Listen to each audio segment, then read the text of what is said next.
지독하게 가난했던 소년공 출신, 8장의 사회운동가, 인권 변호사가 된 이재명. 우리가 몰랐던 이재명의 숨겨진 이야기. 생애 본관은 경주이며 경상북도 안동군 예안면에서 이경희와 능성 구시 구두회의 딸인 구우명 사이의 7남매 중 다섯째로 1963년 12월 8일에 태어났다. 어머니가 출생신고를 늦게 하여 호적상의 출생일은 1964년 12월 22일이다. 이재명 본인이 공개한 초등학교 1학년 생활기록부에 따르면 고집이 세고 성적은 미미했지만 동무들과 잘 놀며 씩씩했다고 한다. 학교가 집에서 5km 정도 되는 거리에 떨어져 있어 비 많이 오면 징검다리가 넘친다고, 눈이 많이 오면 미끄럽다고, 덥다고, 춥다고 학교를 땡땡이 치느라 잘 안 갔다고 한다. 5학년 때 남들이 다 가는 수학여행을 돈이 없어 못 가겠다고 하자 선생님이 찾아와 몇 시간이나 설득해 데리고 갔다. 당시 교장 선생님이 배려한 덕분이었다. 유년 시절 친구들과 개울가에서 했던 낚시는 현재 이재명의 가장 좋아하는 취미가 됐다. 가정 형편이 어려워 도화지나 크레파스를 손에 쥔 적이 없어 친구들이 사생대회를 하러 밖에 나가면 대신 화장실 청소를 했다. 학교에서 여름이면 보리 한 대, 겨울이면 나락 한 대를 가져오라고 했지만 어머니 고생을 알았던 소년 이재명은 대신 혼나는 것으로 떼었다고 한다. 이주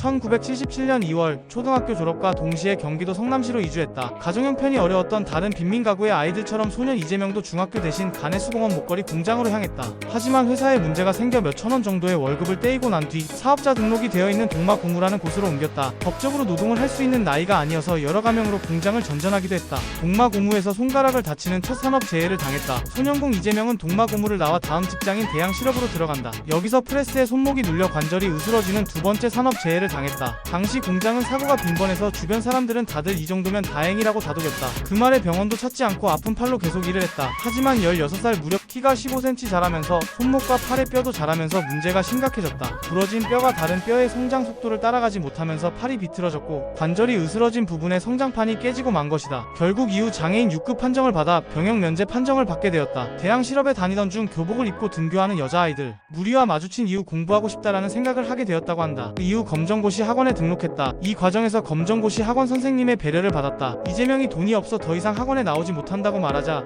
선생님이 무료로 단과반에 들게 해준 것이다. 이후 1978년 고입 검정고시에 합격해 중졸 자격을 얻었다. 대학 실업에서 당한 산업재해로 팔의 통증은 계속 심해졌다. 더불어 교복을 입고 등교하는 동네 친구들을 볼 때마다 부모님에 대한 반항심도 생겼다. 방황 끝에 1980년 두 번의 자살을 시도하지만 실패로 돌아가면서 마음을 다잡았고 어떻게든 공부를 해야겠다는 결심을 했다. 이후 1980년 4월 대입 검정고시에 합격해 고졸 자격을 얻었다. 1981년 대입 제도가 개편되면서 학력고사 성적만으로 대학에 입학할 수 있게 되었다. 그 당시에 대학생 과외가 전면 금지되는 대신 장학생 제도가 확대됐다. 정규 학교 교육을 받지 못한 사람도 시험만 잘 보면 장학금을 받고 다닐 기회가 열린 것이다. 1981년 7월 공장까지 그만두고 공부에만 전념했다. 결국 학비 지원에 생활비 20만원을 받는 중앙대학교 법학과 82학번 장학생으로 입학했다. 변호사 활동 1986년 대학교를 졸업하고 제28회 사법시험에 합격한 후 사법연수원에 입학했다. 사법연수원 재학 당시 훗날 대통령이 되는 노무현 변호사의 강연을 들었다. 노무현 변호사의 강연을 듣기 전에는 연수원 수료 이후 정관 예우의 혜택을 누릴 수 있는 판사와 또는 검사를 선택하려고 하였으나 노무현의 말에 감명을 받아 변호사의 길을 선택했다고 한다. 1989년 사법연수원 18기를 수료한 후 변호사가 되었다. 같은 18기 출신으로는 김재영 대법관,